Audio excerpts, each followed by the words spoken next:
नमस्कार साथियों।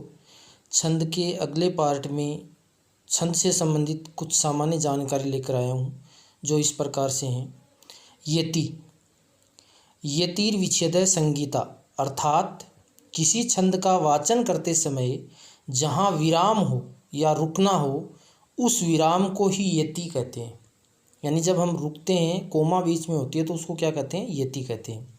गति छंद वाचन करते समय स्वर के आरोह अवरोह को गति कहते हैं। आरोह एक आरोह होता है और एक अवरोह होता है, उसको क्या कहते हैं? अर्थात आरोह अवरोह का अर्थ है चढ़ाव उतार। अर्थात जब एक बार ऊंची आवाज़ में फिर नीची आवाज़ में लय के साथ बोलेंगे तो उसको बोलेंगे गति या आरोह अवरोह।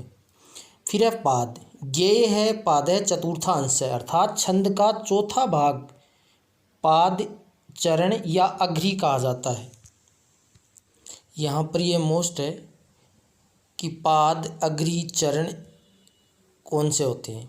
इस प्रकार सामान्यतः एक छंद में 4 चरण माने जाते हैं। यानी एक छंद जो होता है उसमें 4 चरण होते हैं।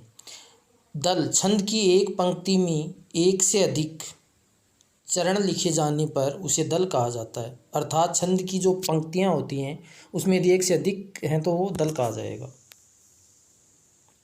फिर आगे मात्रा आती है। छंद शास्त्र में स्वर के उच्चारण काल को मात्रा कहते हैं, अर्थात मात्राओं को निर्धारण स्वरों पर किया जाता है। लघु मात्रा होगी उसका 1 होगा, गुरु मात्रा होगी उसके लिए 2 होगा। अर्थात गुरु मात्रा के लिए ऐसा आकृति होगी, लघु मात्रा के लिए आई आकृति होगी।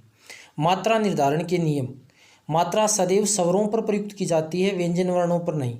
ह्रीश्व वर्ण है ए ई उ री के साथ सदैव लघु वर्ण की मात्रा तथा दीर्घ स्वरों के साथ आ ई उ री ए ओ ऐ औ गुरु मात्रा का प्रयोग किया जाता है। जैसे उदाहरण भी दिया है गुरुता, तो गु में ऊ की मात्रा छोटी है, रू में छोटी है, और ता आ की मात्रा, इसलिए यहाँ पर गुरु अर्थात ऐसा आकृति का प्रयोग होगा।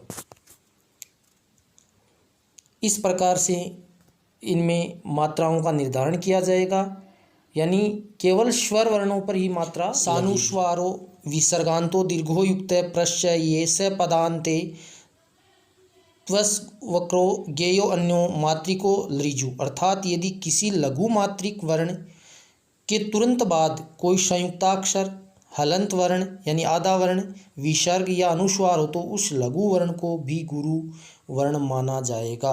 अर्थात जैसे दिया भी है नीचे, गुरु जैसे लघु प्लस अनुस्वार विसर्ग संयुक्त हलंत आधा अक्षर, तो लघु है वो भी क्या कहलाएगा? गुरु वर्ण कहलाएगा। यदि लघु के आगे ये होंगे, अनुस्वार होगा, विसर्ग होगा, संयुक्त होगा, हलंत होगा, आधा अक्षर होगा, तो भी वह लघु होते भी गुरु हो जाएगा। जैसे विज्ञानम है, हंस है, कक्षायाम है, अनंत है। किसी भी चरण के अंतिम वर्ण को आवश्यकता अनुसार विकल्प से लघु या गुरु माना जाता है। जैसे अंतिम वर्ण है तो विकल्प के अनुसार उसको लघु गुरु मानेंगे। गण 8 होंगे, वर्णों का समूह 3 होगा। गण 8 हैं, ये माता राज भान सल का, अर्थात ये गण मगण तगण रगण जगण भगण नगण सगण और अंत में लघु और गुरु।